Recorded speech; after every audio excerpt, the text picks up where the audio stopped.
You are getting ki we all are running this class under the banner of JS English Literary Society Allahabad and Kanpur chapter. It's my mobile number. LT examination main examination 2026 का ये batch है। Topic आज का क्या है? Stanza forms है। अब stanza forms में जितने भी स्टैंजा हैं, चाहे वो कपलेट हो, चाहे वो क्वाट्रेन हो, चाहे वो टर्सेट हो, चाहे वो सेस्टेट हो, वो सब हम कवर करेंगे। इट डजेंट मैटर कि क्या है, बट एक टॉपिक लिया गया जो हम कवर करेंगे that completes with in half hour, 45 minutes या जो है 1 आवर। उसमें वो चीजें नहीं, इंपॉर्टेंट ये है कि अगर हमने उस टॉपिक को लिया तो उसे हमें कवर करना है। अगर आप पहले जो पेज है उसमें देखेंगे तो यू आर गेटिंग की स्टैंजा फॉर्म में कपलेट है, टर्सेट है, क्वाट्रेन है, सेस्टेट है। इतना आपको पेज फर्स्ट में नजर आ रहा है। इफ आई टॉक अबाउट कि व्हाट इज स्टैंजा, अगर मैं सिंपल सा आपको बात करूं कि स्टैंजा क्या है, तो स्टैंजा जो होगा a group of verse lines that gives complete meaning and ends with punctuation full stop. कभी भी अगर कोई आपसे पूछता है स्टैंजा क्या है, ग्रुप ऑफ वर्स लाइंस है, ये शब्द हमें जानना जरूरी है कि stanza means group of verse lines. Group of verse lines का मतलब कि शब्दों का एक पूरा समूह है। सॉरी, लाइंस का, कौन सी लाइंस का? Verse lines. वर्स लाइंस क्या होता है? वर्स लाइंस का मतलब सिंपल वे में कि पोइट्री की लाइन को हम वर्स कहते हैं, पंक्तियां इन हिंदी। क्यों? क्योंकि उसका मेट्रिकल स्ट्रक्चर होता है, because it has metrical structure. वो मीटर में होता है, उसमें सिलेबिक पैटर्न होता है, स्ट्रेस्ड और unstressed stressed form of words होता है। All these things we see, all these things we find. तो अगर कोई आपसे क्वेश्चन करता है कि कपलेट क्या है, तो couplet means two lines, sorry, stanza क्या है? स्टैंजा का मतलब a group of verse lines. Stanza means a group of verse lines. ये पूरा ग्रुप है वर्स लाइंस का, जो कि हमें मीनिंग दे रहा है और कंप्लीट सेंस देता है, और जो जिसका समापन होता है पंक्चुएशन फुल स्टॉप के साथ। और जो ग्रुप ऑफ वर्ड्स लाइन होगा फिर उसका अलग अलग डिवीजन किया गया है। 2 लाइन का होगा तो उसे कपलेट कहा जाएगा, 3 लाइन का होगा तो उसे टर्सेट कहा जाएगा, 4 लाइन का होगा तो क्वाट्रेन कहा जाएगा, 6 लाइन का होगा तो उसे सेस्टेट कहा जाएगा। इस तरह से उसका डिवीजन रहा है। अब हम एक एक करके चलते हैं। एक एक में मैं फिर से आपको बता दूं कि स्टैंजा का डिफिनीशन जानना जरूरी है। वो डिफिनीशन क्या है? स्टैंजा का मतलब a group of verse lines, a group of verse line. Poetry की लाइन को वर्स क्यों कहा जाता है? बिकॉज जो पोयम है इट हैज मेट्रिकल स्ट्रक्चर। वो मेट्रिकल स्ट्रक्चर, वो मीटर में होता है, वो स्ट्रेस्ड और अनस्ट्रेस्ड पैटर्न ऑफ सिलेबल होता है। इस वजह से उसको इस तरह की चीजें कही जाती है। तो व्हेन यू गो विद कि these are defined primarily by the, ये सब चीजें अगर रहा है तो उसको कैसे, जो सबसे छोटा यूनिट है, अगर क्वेश्चन आता है कि which is the smallest unit of stanza, stanza का सबसे छोटा यूनिट क्या है? तो the smallest unit of stanza is couplet. Stanza का सबसे छोटा यूनिट कपलेट है, जो क्या है? 2 लाइन्स दैट राइम। 2 लाइन का जो राइम करता है उसको क्या कहा जाता है? कपलेट कहा जाता है। और ये कहाँ से लिया गया एग्जाम्पल? From Alexander pope. अब अगर आप देखिएगा, आपको तुरंत ये चीज करना चाहिए कि Shakespeare used couplet in all his sonnets, या Shakespearean sonnets concludes with couplet. Shakespeare का जो सॉनेट है वो जो है किससे कंक्लूड होता है? कपलेट से कंक्लूड होता है। You can just give this example. तो यहाँ पे हमने अलेक्जेंडर पोप का एग्जांपल दिया है, लेकिन अगर आप चाहेंगे तो शेक्सपियर के सोनेट का एग्जांपल आप दे सकते हैं कि all the sonnets of Shakespeare concludes with couplet, या उसमें उन्होंने कपलेट का ज्यादा से ज्यादा उसमें उन्होंने उसका वो किया हुआ है। तो इफ आई टॉक अबाउट कि कपलेट क्या है, टू लाइन्स दैट राइम, ये एक बहुत इंपॉर्टेंट है। कपलेट उसी को कहा जाएगा, दो लाइन का जोड़ा होगा लेकिन दोनों लाइनें राइम करना चाहिए। अगर राइम नहीं है तो समझ लिए कपलेट को नहीं फॉलो कर रहा है। कपलेट का मतलब यही है कि पेयर ऑफ राइमिंग वर्ड्स, क्या हो जाएगा, पेयर ऑफ राइमिंग वर्ड्स। अब आप कहेंगे सर कि अगर couplet pair of rhyming words है तो फिर हीरोइक कपलेट क्या है? हीरोइक कपलेट भी यही होता है, लेकिन जो हीरोइक कपलेट होगा वो आपका किसमें होगा? हीरोइक कपलेट आपका आयाम्बिक पेंटामीटर में होगा। ये मैंडेटरी है, ये कंपलसरी है। हीरोइक कपलेट का जो स्ट्रिक्ट नाम्स है मीटर के पर्सपेक्टिव से, वो आयाम्बिक पेंटामीटर 5 फीट और 10 syllable। This is the basic difference between couplet and heroic couplet. Couplet भी राइम करेगा, हीरोइक कपलेट भी राइम करेगा, लेकिन उसके साथ हीरोइक शब्द क्यों लगा दिया गया?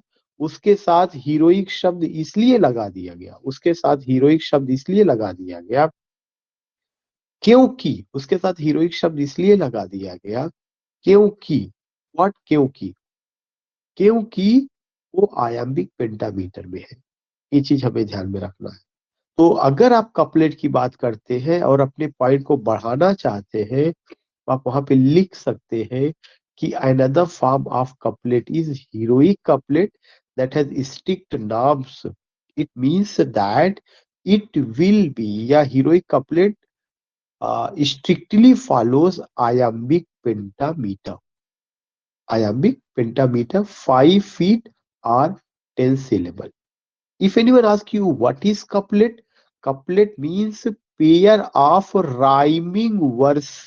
ये चीज आपको बहुत ज्यादा ध्यान में रखना है कि पेयर ऑफ राइमिंग वर्ड्स, या सिंपल सा यही शब्द आप लिख सकते हैं, टू लाइन्स, दो लाइनें दैट राइम, जो कि राइम करती है। फॉर एग्जाम्पल कहाँ से लिया गया है? अलेक्जेंडर पोप का पोयम है, वहां से लिया गया है। True ease in writing comes from art not chance, as those move easiest who have learn to dance. तो चांस और डांस आपका राइम कर रहा है। कपलेट में मैंडेटरी है कि वो राइम करेगा, ये चीज हमें ध्यान में रखना है। तो मैं थोड़ा सा पॉज करके, pause in the sense I want to know your response, कि ये चीज आपको समझ में आ गई? कपलेट जो मैंने बताया, कपलेट और हीरोइक कपलेट के बीच का डिफरेंस। दोनों में दो लाइनें हैं, लेकिन अगर आप देखेंगे दोनों में एक फर्क है कि दोनों राइम करते हैं, लेकिन हीरोइक कपलेट आपका आयाम्बिक पेंटामीटर में होगा और कपलेट जरूरी नहीं है कि वो आयाम्बिक पेंटामीटर में हो। तो did you get this point? Give me your quick response, तब मैं आगे बढ़ूं। Give me your quick response.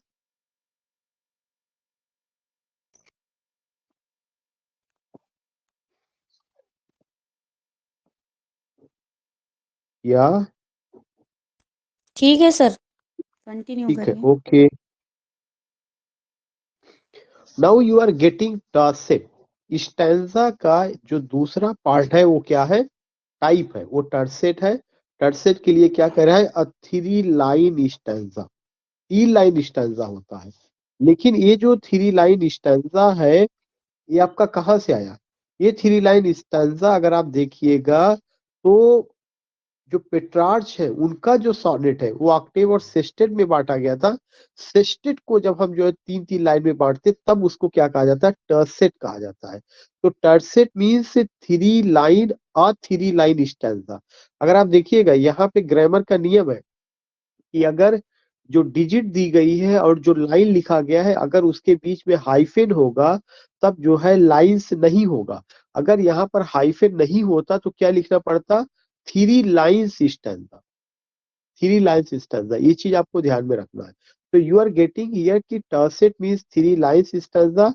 It may have single rhyme, इसका हो सकता है केवल एक सिंगल राइम हो, और be part of a larger pattern like terza rima, या इसका एक लार्जर पैटर्न हो सकता है जैसे कि टर्जा राइमा में होता है, जैसा कि टर्जा राइमा में होता है। तो जो टर्जा राइमा है और जो टर्सेट है, दोनों 3 लाइन स्टैंजा को करते हैं, फॉलो करते हैं। टर्जा राइमा जो है या इटालियन स्टैंजा फॉर्म है, जिसमें कि पीबी शैली ने ode to the west wind में जिसका यूज किया हुआ है। ये यहाँ पे जो दिया जा रहा है, ये एग्जाम्पल टर्जा राइमा का है, और उन्होंने क्लियरली बता दिया what is the basic difference between tercet और टर्जा राइमा। टर्सेट और टर्जा राइमा में क्या अंतर है? जो टर्सेट है 3 लाइन स्टैंजा तो ये बनता है, लेकिन टर्सेट में हमेशा सिंगल राइम रहेगा। इट में हैव अ सिंगल राइम और be a part of larger pattern. लेकिन कभी कभार यह जब लार्जर पैटर्न को फॉलो करता है तब यह किसके जैसा हो जाता है? टर्जा राइमा जैसा। तो टर्जा राइमा में क्या है? 3 3 3 के स्टैंजा बनेंगे, लेकिन वो टोटल 3 3 3 के 4 स्टैंजा बनेंगे। लेकिन जब चौथे वाले में आएंगे तभी जाके फुल स्टॉप लगेगा। मतलब 12 लाइनें 3 3 3 का करके 12 लाइनें आती है, 3 चौक 12 करके रहता है, तो वो लार्जर। लेकिन टर्सेट में जो होगा वो क्या होगा? 1 2 3 में ही जाके कंप्लीट हो जाएगा। जब लार्जर पैटर्न को फॉलो करेगा तब वो टर्जा राइमा के पैटर्न को फॉलो करेगा। जैसे इसमें उन्होंने लिखा, wild west wind thou breath of autumn's being, comma, thou from whose unseen presence the leaves dead are driven like ghosts from an enchanter flee। तो यू आर गेटिंग हियर ना कि ये जो स्टैंजा पैटर्न है, उस stanza pattern को किस तरह से फॉलो किया गया है, क्या चीजें इंपॉर्टेंट है। Tercet 3 line stanza, it may have a single rhyme or be part of a larger pattern like terza rima. हाँ, एक चीज मैं जरूर कहूंगा कि जब भी आप वो दीजिएगा, क्या दीजिएगा, डिफिनीशन दीजिएगा, तो डिफिनीशन के साथ एग्जाम्पल अगर आप दे सकिएगा तो it will be highly fruitful. It will be highly fruitful. जैसे 2 लाइन का कपलेट का कोई एग्जाम्पल आप शेक्सपियर के उससे दे दीजिए, शेक्सपियर के सोनेट से जो है, if this be error and upon be proved I never writ not no mind your love. और यहाँ पे अगर आपका दिया गया टर्सेट का, तो टर्सेट उसमें भी टर्सेट को फॉलो किया गया है, या इसी को वाइल्ड वो वेस्ट विंड बड़ी पॉपुलर पोएम रही है, यहाँ से आप दे सकते हैं, O wild west wind thou breath of autumn's being, second line में thou from whose unseen presence the leaves dead are driven like ghost from an enchanter fleeing. तो सिंगल राइम चल रहा है, बीइंग बीइंग का किससे चल रहा है? फ्लीइंग से चल रहा है। You are getting. जब लार्जर बनेगा तो इसके बाद जो दूसरा स्टैंजा आएगा 3 का, उसमें और आपका बनेगा जो इस तरह से। तो आई थिंक कि now you got the point कि कपलेट क्या है, सेट क्या है और स्टैंजा क्या होता है। स्टैंजा का एक तीसरा रूप है क्वाट्रेन, बहुत ही पॉपुलर है, ये सबको पता है कि क्वाट्रेन। क्वाट्रेन क्या है? 4 लाइन स्टैंजा। अब 4 लाइन स्टैंजा मैंने बताया, अगर 4 और लाइन के बीच में हाइफेन है तो वहां केवल लाइन आएगा। अगर हाइफेन नहीं लगा होगा तो 4 लाइन स्टैंजा लिखना पड़ेगा। The most common form in English poetry, English poetry का ये सबसे कॉमन फॉर्म है। राइम स्कीम वैरी, इसका जो राइम स्कीम है वो वैरी करता है। जैसे A B A B, A B B, A B B A, इस तरह से हो सकता है ए। अगर आप शेक्सपियर का लेंगे, शेक्सपियर ने 3 क्वार्टेन का यूज किया है, सिंपल सा उन्होंने यूज किया A B C D E F, और कपलेट में जी जी उन्होंने यूज किया है। तो ए बी एक क्वार्टेन हो गया, ए बी आपका एक क्वार्टेन, सी डी दूसरा क्वार्टेन, ई एफ तीसरा क्वार्टेन।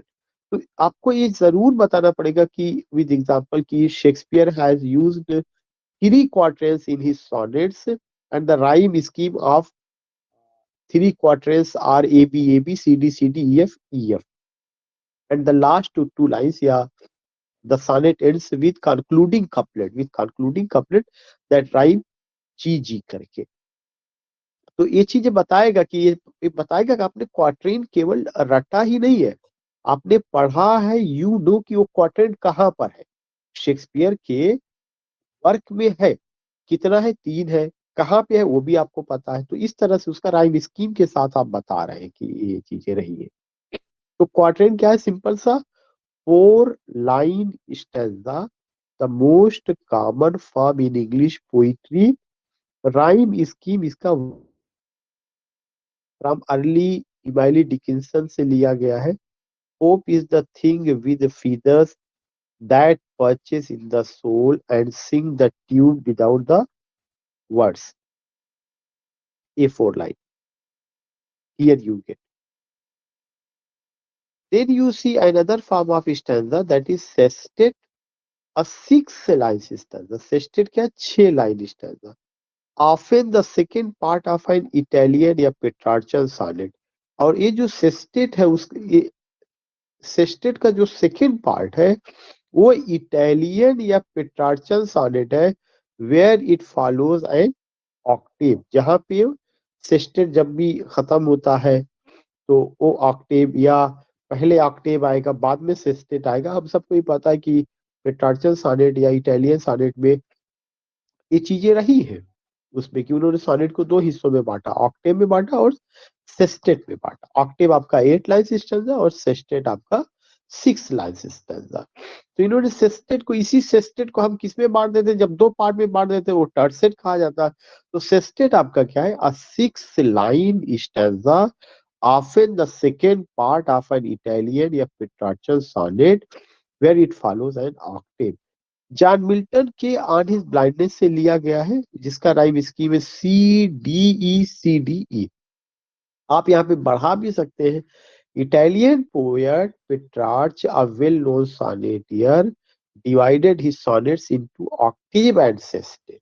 और उनके सेस्टेट का जो राइमिंग पैटर्न था वो यही है जो कि मिल्टन का CD, चूंकि मिल्टन ने उन्हीं के पैटर्न को फॉलो किया हुआ है। अब अगर हम ओरिजिनल लाइन नहीं रट सकते, ये पॉसिबल नहीं है कि हम सारी स्टैंजा का ओरिजिनल लाइन रटे रहे और हम वहां पे लिख सके, ये मैं नहीं मानता, मेरे बस में नहीं है। मैं मानता हूँ कि ये नॉट पॉसिबल।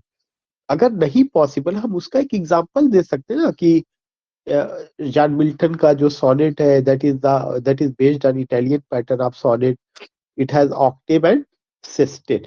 ऑक्टेव का राइम पैटर्न ए है, ए बी बी ए और सी डी। तो समझ जाएगा कि आपने जॉन मिल्टन पढ़ा है, ऑन हिज ब्लाइंडनेस पढ़ा है, आपने राइम पैटर्न पढ़ा है। You are unable to write here 6 lines और समय भी नहीं रहेगा। You are unable here to write 6 lines. आप 6 लाइन यहाँ लिख तो सकते नहीं है लेकिन आपको ये पता है कि कहाँ पर है, तो वो जो है तुरंत समझ जाएगा कि इस पर्सन को वाइड नॉलेज है, वो जानता है कि सिस्टम किया है, किसने यूज किया दीज थिंग्स। तो ये जो मैंने कवर कराया, ये आपको क्या कराया, अभी तक आपको मैंने कंप्लीट कवर कराया, टर्सेट कवर कराया, उसी का पार्ट टर्जा राइमा था। और मैंने आपको जो कवर कराया क्वाट्रेन कवर कराया, क्वाट्रेन के अलावा आपका सेस्टेट कवर कराया। अब आपका आया हुआ ऑक्टेव एन 8 लाइन स्टैंजा। कितना, 8 लाइन का stanza. Often the first part of an Italian या पेट्रार्चन सोनेट। जो इटालियन या पेट्रार्चन सोनेट है, it was divided into octave and sestet. पहले ऑक्टेव आता है फिर सेस्टेट आता है। तो ऑक्टेव आपका 8 लाइन स्टैंजा है। Often the first part of an Italian or Petrarchan sonnet, typically with rhyme scheme. Typically with rhyme scheme A B B A A B B A. Remember that. Typically with rhyme scheme A B B A A B B A. John Keats ने इसका use किया on first looking into Chapman's Homer, उस poem पे। आप यहाँ पर ये भी कर सकते हैं कि Italian poet Petrarch composed many beautiful sonnets and divided it into 2 parts, octave and sestet. The rhyme scheme of octave is ABBA ABBA। अगर आपको याद होगा, यही मैं भी बात कर रहा हूँ, यही उन्होंने वहां पे किया हुआ था ऑक्टेव का जो है। यहाँ पे जो है किसका एग्जाम्पल दे दिया गया, जॉन कीट्स का poem on first looking into Chapman's Homer. Rhyme scheme में पूरा दी गई है कैसे वहां पे राइम कर रहा है। तो अभी 8 line, I don't think we are able to learn these 8 lines, या इतना वहां समय रहेगा जहां 20 क्वेश्चन करना हो 3 घंटे के अंदर, चाहे छोटा ही क्यों ना करना हो। तो हमारे पास इंफॉर्मेशन रहनी चाहिए, लेकिन उसको इतना सजा के we will not be able to write, एक एक लाइन लिखा जाए, उसका राइमिंग शो किया जाए। But we can give the example कि मुझे पता है कि ऑक्टेव यहाँ यूज किया गया है on first looking into Chapman's Homer में भी ऑक्टेव यूज किया गया है। सबसे पॉपुलर आपका क्या है, पेट्रार्चन सॉनेट रहा, उसमें हम बता सकते हैं उसका राइम पैटर्न ये रहा है। तो ये क्या था आपका ऑक्टेव था। अब कुछ कॉम्प्लेक्स स्टैंजा फॉर्म रहे जो पोएट ओएट के नाम पर रखे गए, जिन्होंने इसमें कुछ तब्दीलियां की, कुछ उसका उन्होंने यूज किया। इसमें से एक नाम है चौसरियन स्टैंजा, जिसे राइम रॉयल कहा जाता है। क्यों राइम रॉयल कहा जाता है, क्यों चौसरियन स्टैंजा, ये हमें पता है, पोएट चौसर के नाम पर चौसरियन स्टैंजा। राइम रॉयल इसलिए कहा गया क्योंकि किंग जेम्स फर्स्ट ने भी इसका यूज किया हुआ था। और ये कितने लाइन का होता है, 7 लाइन्स। किस मीटर में है, आयाम्बिक पेंटामीटर में है। राइमिंग स्कीम क्या है, B A B B C. What are you getting, you are getting Chaucerian stanza. उस चौसरियन स्टैंजा का और क्या नाम है, राइम रॉयल। कितने लाइन का है, 7 lines of iambic pentameter with the rhyme scheme ABBBCC, named for its masterful use of Geoffrey Chaucer. इसका सबसे खूबसूरत यूज किसने किया था, जियोफ्रे चाउसर ने किया था। Named for its masterful use by Geoffrey Chaucer, किसने इसका use- और ये सारा पॉइंट रहा है। इतना कंफर्म हो गया, तो इसमें बताने की जरूरत नहीं है। Chaucerian stanza, rhyme royal, 7 lines of iambic pentameter with the rhyme scheme ABBBCC, named for its masterful use of Geoffrey Chaucer। अब इसको राइम रॉयल क्यों कहा गया, see Chaucerian stanza a later example in Shakespeare the Rape of Lucrece में भी ये use किया गया है, और मॉडर्न एज में W.H. ऑर्डन ने भी यूज किया हुआ है। ये सब चीजें हम वहां पे बता सकते हैं कि शेक्सपियर ने अपने poem the Rape of Lucrece में राइम रॉयल यूज किया हुआ है, और साथ ही साथ जो है W.H. ऑर्डन ने मॉडर्न एज में यूज किया हुआ है। तो एक केवल लिखने से ही हो जाएगा पर्याप्त कि you know more and more. फिर एक आपका क्या है, अट्वा राइमा। अट्वा राइमा क्या, 8 lines of iambic pentameter. अट्वा Raima भी 8 लाइन्स। ऑक्टेव वहां पे आपने सुना हुआ था, लेकिन अट्वा राइमा और ऑक्टेव में अंतर है। जो ऑक्टेव है वो डिवीजन ऑफ सॉनेट रहा है, सॉनेट का जो स्टैंजा का डिवीजन रहा वहां पर। अट्वा राइमा क्या, 8 लाइन्स ऑफ आयाम्बिक पेंटामीटर में रहेगा with the rhyme scheme A B ABCC। सबसे इंपॉर्टेंट चीज क्या, राइम स्कीम आपको ध्यान में रखना पड़ेगा, हर जगह राइम स्कीम मेंशन करना पड़ेगा। The final couplet often delivers a punch line or turn used in epic and comic poetry. ज्यादातर इसका यूज एपिक या कॉमिक पोइट्री में किया गया है। बायरन्स का डॉन जुआ, ये जो है किसमें है, अट्वा राइमा में है। ये किसमें, अट्वा राइमा में है। So when you go with Attva Rima, 8 lines of iambic pentameter with the rhyme scheme ABABABCC, the final couplet often delivers a punchline or turn used in epic and comic poetry. Byron's Don Juan, these things you find. Then you see Spenserian stanza. Lines क्या, the first 8 are आयाम्बिक pentameter, पहला 8 या आयाम्बिक pentameter. Spenserian stanza, जो पहला 8 line होगा वो आयाम्बिक pentameter में होगा, और ये कितने 9 लाइन स्टैंजा होगा, एंड द लास्ट लाइन जो होगा वो हेक्सामीटर में होगा। यही एक बड़ा तब्दीली है। स्पेंसरियन स्टैंजा 9 लाइन का होगा, पहला 8 लाइन आयाम्बिक पेंटामीटर में होगा, जो लास्ट लाइन होगा वो आयाम्बिक हेक्सामीटर में होगा। इसका राइम स्कीम क्या है, ABBCC, invented by Edmund Spenser. और किसके द्वारा इन्वेंट किया गया था, एडमंड स्पेंसर के द्वारा, for his work the Faerie Queene. उन्होंने इसको किसमें यूज किया, अपने वर्क फेरी क्वीन में यूज किया हुआ है। स्पेंसरियन स्टैंजा कितने लाइन में, 9 लाइन में। पहला 8 लाइन किसमें होगा, आयाम्बिक पेंटामीटर में होगा। लास्ट लाइन किसमें होगा, आयाम्बिक हेक्सामीटर में होगा। राइम स्कीम क्या है, ABABBCBCC, और इन्वेंटेड बाय एडमंड स्पेंसर, कहां पे, फेरी क्वीन में। इसमें उन्होंने इसका यूज किया है। ये आपको ये दिया जा रहा है। फिर एक लास्ट है आज की क्लास का, terza rima composed of interlocking tercet. वही मैंने बताया, जो टर्जा राइमा है वो क्या है, कंपोज्ड ऑफ इंटरलॉकिंग टर्सेट। इंटरलॉकिंग मतलब एक टर्जा राइमा में कई टर्सेट होंगे, तीन तीन तीन का कई। द राइम स्कीम इस क्या होगा इसका, ए बी ए, ये तीन का हो गया, बी सी बी तीन का हो गया, सी डी सी तीन का हो गया, डी डी तीन का हो गया। तो इस तरह से क्या हो जाएगा, चार, एक स्टैंजा में चार टर्सेट होगा। लेकिन जो टर्जा राइमा है उसका मतलब composed of interlocking tercet, the rhyme scheme, इसका यहाँ पे बताया गया। often ending with a single line or couplet that rhymes with the middle of line, और इसमें जो राइमिंग होता है मिडिल ऑफ लाइन का होता है, द लास्ट टर्सेट का। यूज्ड बाय दांते ने इसका यूज किया द डिवाइन कॉमेडी में, पर्सी बाइसी शेली ने यूज किया Ode to the west wind में। Ode to the waste Wind का यहाँ पे लिया गया है। ये चीजें रही है। तो आई होप कि आपको सारा चीज,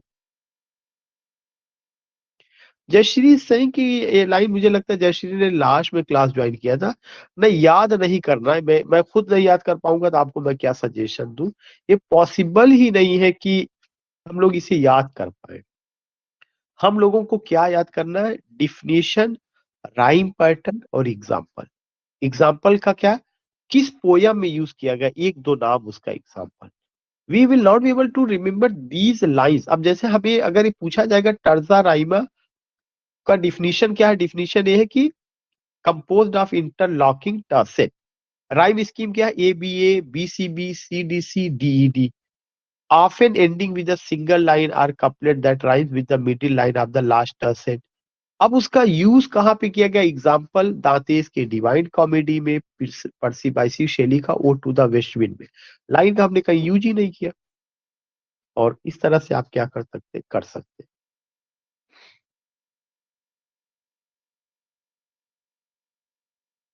जयश्री राइटिंग, सर मुझे समझ नहीं आता है कि विटिंग राइटिंग कैसे करनी है। मुझे लगता है राइटिंग आप लिखना चाहती थी, राइटिंग कैसे करनी है, नोट्स कैसे बनाना शुरू करूं। जयश्री जी ये बहुत सिंपल है।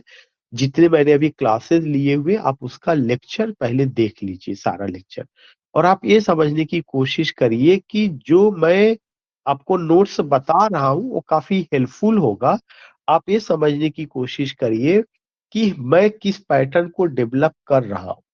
जो पैटर्न मैं डेवलप कर रहा हूं, जैसे अगर मैंने आज आपके सामने लिया कि स्टैंजा फॉर्म क्या है, तो स्टैंजा फॉर्म में मैंने ये बताया कि स्टैंजा क्या होता है। अगर वहां पे ये लिखने के लिए आ गया कि right the definition of stanza, तो आपको केवल स्टैंजा का डिफिनीशन बताना है। वहां पे स्टैंजा का डिफिनीशन आप क्या बताएंगे, stanza a group of verse lines that gives complete meaning and ends with the punctuation full stop.